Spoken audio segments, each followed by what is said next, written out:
వృశ్చికం వారికి కనుక చూసుకున్నట్లయితే ప్రధానంగా వృశ్చిక రాశి వారికి ఇక్కడ పంచమంలో ఉండేటువంటి శని వక్రించుకుంటూ 4వ భావం వైపు వస్తున్నాడు.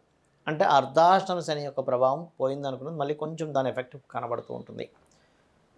దీనివల్ల మీకు కలిగే ఫలితాలు ఏమిటి, ఏ దేవతారాధన చేయాలి, ఎటువంటి విషయాల పట్ల మీరు జాగ్రత్తగా ఉండాలి అనేటువంటి విషయాలు, మరియు మీ జన్మజాతకంలో గనక ఏదైనా ఒక గ్రహం వక్రించినప్పుడు, సర్వసాధారణంగా మనకి రవిచంద్రులు వక్రించరు, రాహుకేతువులు అయితే ఎప్పుడు వక్రగతిలోనే తిరుగుతూ ఉంటాయి. కాకపోతే మిగిలినటువంటి గ్రహాలు 5 గ్రహాలు అంటే శని, కర్మకారకుడైన శని, జీవుడైనటువంటి గురువు, లగ్జరీకి వివాహాలకు కారకుడైన శుక్రుడు, బుద్ధికి కారకుడైన బుధుడు మరియు కుజుడు, ఈ గ్రహాలు వక్రించినప్పుడు మీకు కలిగే ఫలితాలు ఏమిటి, పర్సనల్ చార్ట్లో ఎటువంటి విషయాల పట్ల మీరు జాగ్రత్తగా ఉండాలి, ఎటువంటి నిర్ణయాలు తీసుకోవాలనేటువంటి అంశాలు చెప్తుంది నేనైనప్పటికీ చెప్పిస్తుంది సాక్షాత్ లలిత అమ్మవారిగా భావిస్తూ ఆ లలితాంబిక అమ్మవారి యొక్క అనుగ్రహం మీకు పరిపూర్ణంగా కలగాలని మనస్ఫూర్తిగా కోరుకుంటూ, ఇక్కడ ఎప్పుడైతే ఈ పంచమంలో ఉండేటువంటి గ్రహం వక్రగతిలోకి వెళ్ళిందో, ఒక రకంగా చెప్పాలంటే ఈ షేర్ మార్కెట్లో షేర్స్లో ఉండేటువంటి వాటిని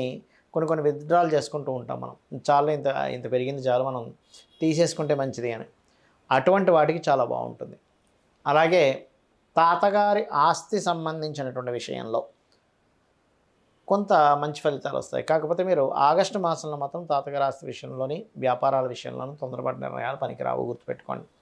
అంటే ఒకసారి చూడండి, మనం తాతగారి ప్రాపర్టీ విషయంలో కొన్ని గొడవలు జరుగుతూ ఉంటాయి, అవి కొంచెం సమస్య పోవడానికి ఆస్కారం పెరుగుతుంది.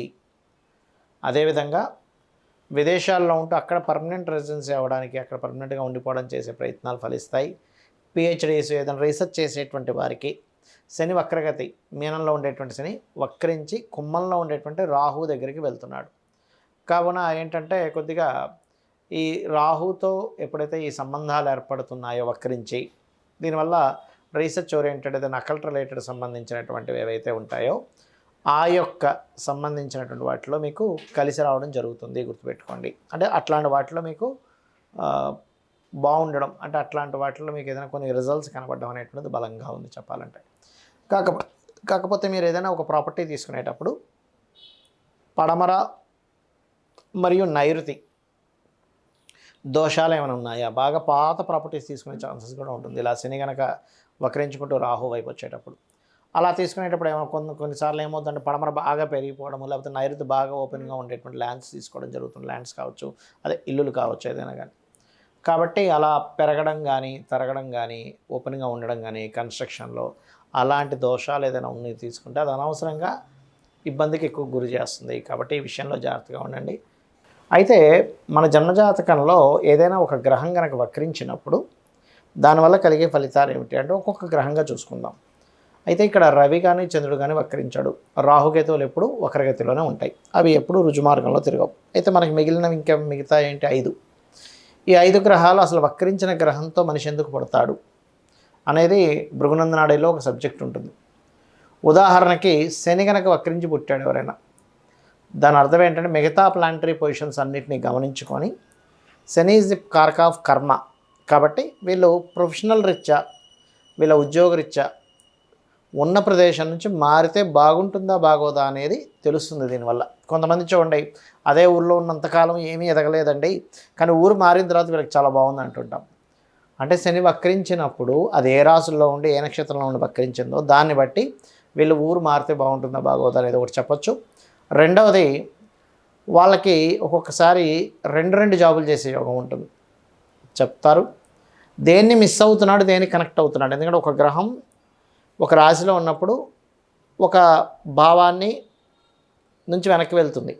అంటే ఏ భావం నుంచి వెనక్కి వెళ్తుంది, ఏ గ్రహం నుంచి వెనక్కి వెళ్తుంది, దాని ఆస్పెక్ట్స్లో ఏ గ్రహాలను మిస్ అవుతుంది, ఏ గ్రహాలను కనెక్ట్ అవుతుంది బట్టి వాళ్ళ జీవితంలో వాళ్ళ కర్మలో కొన్ని మిస్ అయిపోయి కొన్ని కనెక్ట్ అవుతాయని కూడా చెప్పచ్చు.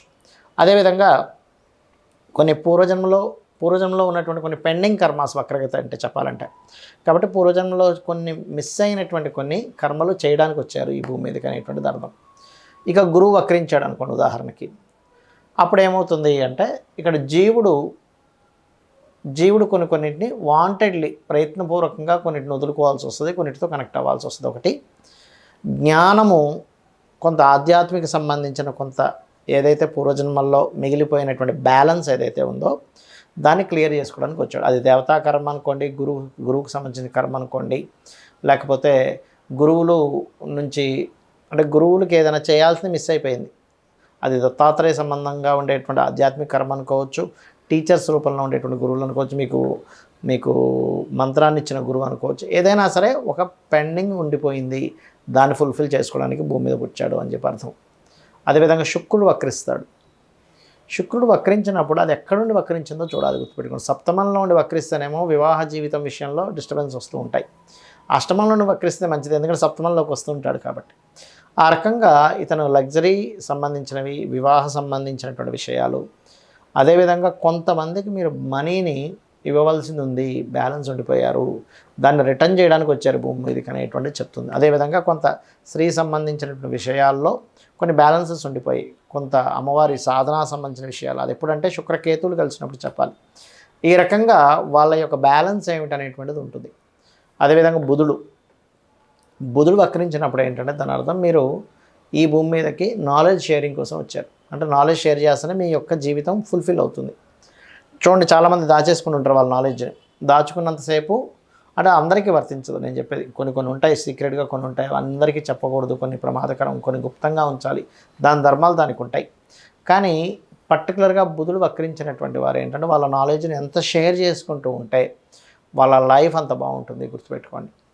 అదేవిధంగా అది విద్యార్థుల విషయంలో అనుకోవచ్చు, వాళ్ళు చేసే టెక్నికల్ వర్క్ విషయంలో అనుకోవచ్చు, ఏదైనా ఎనీథింగ్. కాకపోతే ఏంటంటే అది ఏ భావంలో ఉండి వక్రించింది, ఏ గ్రహాలతో కనెక్ట్ అవుతుంది, వాళ్ళ యొక్క బుద్ధి అంటే దీన్ని వదిలేసి ఇంకో దగ్గరికి వెళ్తూ ఉంటుంది వాళ్ళ బుద్ధి కర్మానుసారైన అంటూ ఉంటాం. అంటే మీ యొక్క బుద్ధిని, మీ యొక్క ఆలోచన విధానము దేన్ని వదిలి దేన్ని పట్టుకుంటుంది అనే విషయం వక్రగతి వల్ల చెందేటువంటి బుధుడు వల్ల వస్తుంది. బట్ ఎవరికైనా బుధుడు వక్రించుంటే మీ నాలెడ్జ్ షేర్ చేయండి, చక్కటి ఫలితాలు వస్తాయి. ఇక మనకేమేమయ్యాయి ఇప్పటివరకు? గురువు అయిపోయింది, శని అయిపోయింది, బుధుడు అయిపోయాడు, శుక్రుడు అయిపోయాడు కదా. ఇంకా మిగిలినటువంటి గ్రహాలు ఏమిటి అని చెప్పి చూసుకున్నట్లయితే ఇక్కడ పర్టికులర్గా మనకి రవిచంద్రులకైతే ఉండవని చెప్పుకున్నాము. రాహుకేతులు ఎప్పుడూ వక్రగతులను ఉంటాయని చెప్పుకున్నాము. అయితే కుజుడు ఇంక మిగిలింది ఒకటే. ఆ కుజుడు ఏమిటి అంటే భూములకు కారకుడు. భూములకి, అన్నదమ్ములకి, అంటే ఇక్కడ అన్నదమ్ములతో మీకుంటే రిలేషను, మీకు భూముల వల్ల ధనయోగం కలుగుతుందా, భూములు వదులుకోవాల్సి వస్తుందా అనేటువంటి విషయం మీ కుజుడు వక్రగతి ద్వారా తెలుస్తుంది. సో కుజుడు కనుక వక్రించి ఒక మంచి గ్రహాలతో కనెక్ట్ అవుతుంటే మీకు భూముల వల్ల ధనయోగం ఉంది అని అర్థం.